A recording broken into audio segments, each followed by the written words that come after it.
Hey, what's up, everybody? Agamatsu today, and today we're going to be taking a look at all the progression changes, and I'm going to be giving an explanation and detailing what everything means. So, because I was a tester, I already know all these things, so I'm just going to explain them to you as best as I can.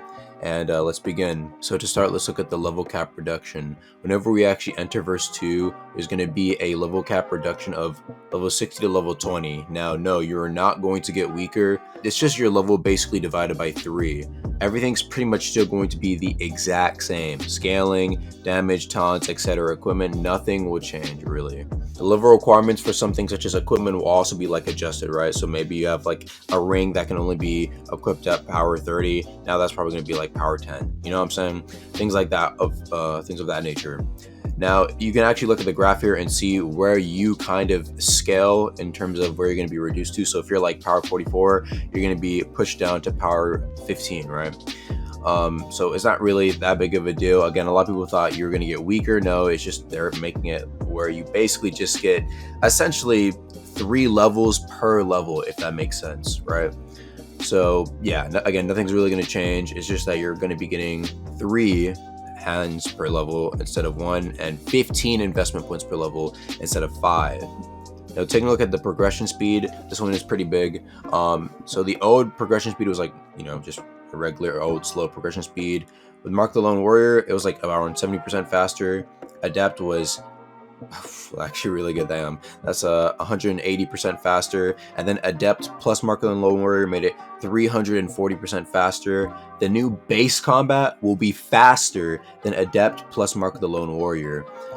They're really trying to boost the EXP curve by a ton because it really was a crawl going from power 50 to 60, and so they're trying to really just cut that out and make it so that, hey man, everybody can get to power 60 and not have to fucking want to crawl out their eyes waiting for the next time they can invest their point. So that's going to be pretty nice, and hopefully it should really bring back those people who were never able to get to power 60, because there's actually a decent amount of players who were never able to hit power 60 because maybe how long it took.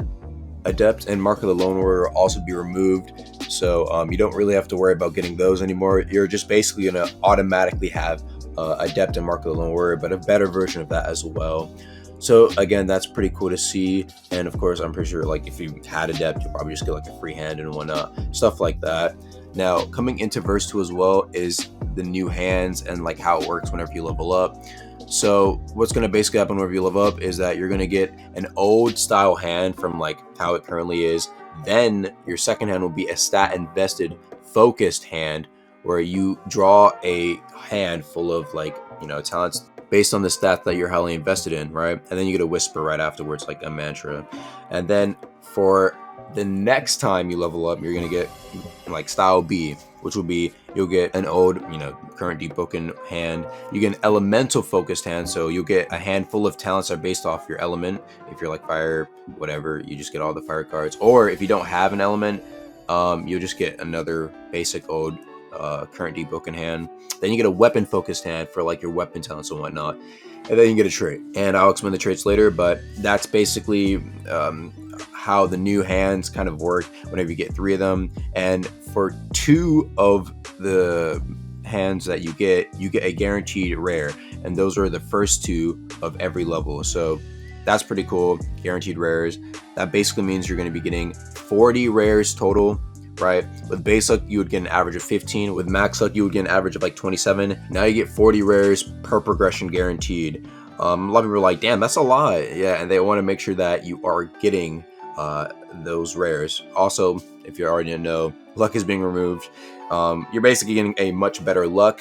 The Marauder Boon is also being removed. You're probably just going to be able to get a new boon as well.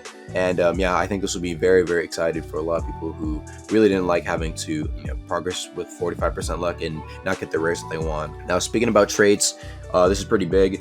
Basically, with traits, you're going to be able to pick these cards and they give you a certain stat. So for example, Vitality will give you more health, Proficiency will give you more weapon damage, and you'll be able to make more specified builds instead of having to rely on like going like, I don't know, Fortitude and Willpower to always be super tanky. Now you can just like not have to do those, like not have to take those talents, right? But you can still get a fair amount of or a good amount of health, right? With taking Vitality stat packs, which is really, really nice. Big thing though is that ether and health have been adjusted for the traits. They're going to see how these feel over time. A lot of people get a little bit scared when they hear that ether and health are being reduced. But again, they're going to take a look at it, make sure everything's good to go. They've also made sure to like reduce damage and health whenever if they drops, damage will be reduced, health will be reduced. They're just going to be taking a look at what the community has to say about that to make sure that PvP and PvP are pretty nice. And all the old builds will also be given traits, so don't worry about that. Now taking a look at what's going to happen to legendary cards. Legendary cards are basically going to be replaced with advanced cards. You do not have to rely on RNG to get, you know, stuff like condition run anymore. You just have to get required like class cards in order to unlock the advanced card, right? So you have to like get all of the bastion talents to unlock stuff like reinforced armor, right? That's just a quick example. So all the legendary cards for the most part are either rare cards now, like exoskeletons are rare, and I guarantee you're gonna be like, damn, that's just way better. You just get exoskeleton as you like, you know what I'm saying, hit that point. Or it'll be turned to an advanced card where you need like a couple of talents to actually get that advanced card you want, right? They want to make sure that it's not really too crazy, because a lot of people maybe will be like, oh my goodness, old builds are gonna be crazy. Old builds will keep all the legendaries they had, but for the most part, like the talents that you were getting anyway will be like the required talents to get the advanced. You get what I'm saying, right? For the most part, you'll be getting the talents that you were getting anyway on those old builds to get these advanced cards for the most part. So that's why I don't think it's going to be that game breaking. But yeah, I mess with advanced talents. They're pretty cool. Now looking at Reservoir replacement with tempo, of course there'll be buffs and reworks to make sure that all the talents fit the new system, and of course all the equipment, they're gonna get all their like pips reset. So if you have like something with like 88 reservoir, that's gonna probably either be changed like health, ether, damage versus monster, etc. Right? So that's really all I need to say about reservoir. That's pretty much nothing really too crazy there. It's just that it's getting removed and talents and equipment are being adjusted for that stuff.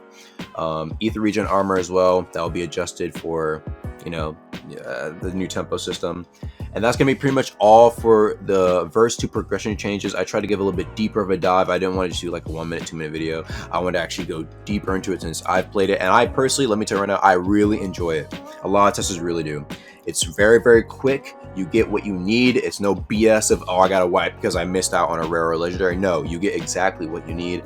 A lot of people are like, oh, doesn't that make the game too easy? No, I just think it makes it a lot less tedious, because real talk, the game wasn't really ever that hard, only for like a few people. And those few people were probably just couldn't get to power 60 because it took so damn long, not because it was so hard. That's all I have to say, guys. Thanks for watching, and I will be looking at any questions in the comments and answering them. I'll see you guys later. Peace.